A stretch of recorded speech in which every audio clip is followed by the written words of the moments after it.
So when you think about it, WordPress plugins are, it's functionality, right? There's plugins that do everything you can imagine. There's a plugin that turns WordPress into an independent record label manager.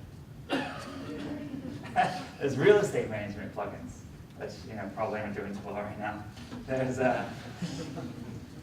plugins for almost everything you can imagine. And what we have is by my ideas, my background when I went to college, I actually didn't go for computer science. I was going for political science and philosophy, but my real interest was economics, microeconomics. And just the idea that you can look at when you have a completely free system, free of friction, you can look at what's happening inside that system and use it to predict and get the best possible information, the true wisdom of the crowds for what's going on. So what the idea is that we can start to use these features to stay actually ahead. So WordPress has always been reactive. So when you guys ask for something, we listen. This has been great for us in the past because it's allowed us to have things like podcasting support before any other blogging system, before it was even called podcasting. But now I think we can start to be a little more proactive. So by looking at the usage of different plugins, we can say, well, this is going to be popular in the future. It's not popular yet, but it will be. So I pulled up some of the stats on plugins. OpenID, I pulled a couple from the bottom. OpenID is currently the 145th. Too soft? I'm sorry. OpenID is currently the 145th most popular plugin out there. So it's doing pretty well. It's not in the top. The only ad-related one in the top 25 is AdSense, which is 24, which I would say maps pretty well. Like AdSense is by far and away the most popular way for bloggers to monetize. My personal favorite, Hello Dolly. And by the way, this is active. So Hello Dolly is a good example of a plugin that's installed on like 99% of WordPresses. Although there are people who are deleting it. Who are these people? And can we like ban them from using WordPress in the future?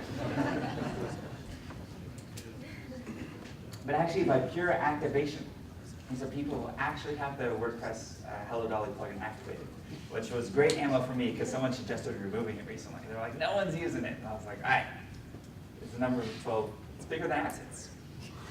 It doesn't make as much money, I'll be honest. And then now for the top 10, we'll do this David Letterman style.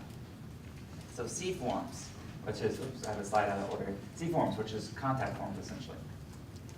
Number 9, WP polls. So I think this is pretty interesting because to me, a lot of what's happening recently, as you may have seen, we acquired Intense Debate a couple days ago, last week. The interaction with blogs is really evolving. I think polls and surveys and enhanced comments, maybe live comments, guest boxes, shout boxes, all these sorts of things are lightweight ways for your readers to interact. Bloggers are usually really good at getting a high number of uniques because they rank well in search engines, lots of people come by, they're sort of drive-by users. Typically, the typical blog gets about 50 to 60% of its page use from search engines, 99% of that coming from Google. But actually leaving a comment is a very high threshold for people to interact with these things. So what's going to evolve is a lot more of this lightweight interaction with things like polls.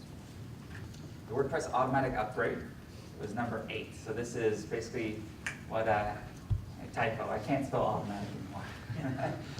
This is not from Automatic. It's from a really cool guy, not associated with us. But this is basically, it's a one-click upgrade for WordPress that allows you to not have to worry about downloading and FTPing and uploading and everything like that. WP Cache, obviously a caching plugin makes WordPress faster. DB Backup, which I found pretty easy, interesting. Number 5 is WordPress.com stats, so one of the plugins we released. Number 4 is the next-gen gallery, which is interesting. Because one of the questions I get a lot is, well, when you put a feature in the core, doesn't the plugin developer get pissed?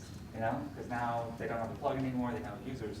And this is a feature we put in the core, and the plugin became even more popular. Because the gallery stuff in WordPress is great, and I use it for my own site, but there are people who wanted some different features, and so this plugin was able to enable that, some of the more powerful stuff. That wasn't right for core, but still was right for a plugin. Google's sitemap generator. So this was number 3, pretty interesting. And number 2 was also Google related, the all-in-one SEO pack, number 2 most active plugin. Number 1 is kind of predictable, it's a Kismet.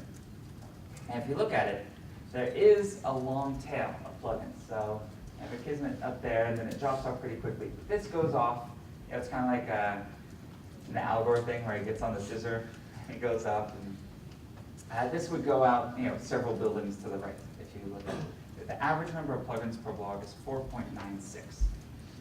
This is fascinating because, for two reasons.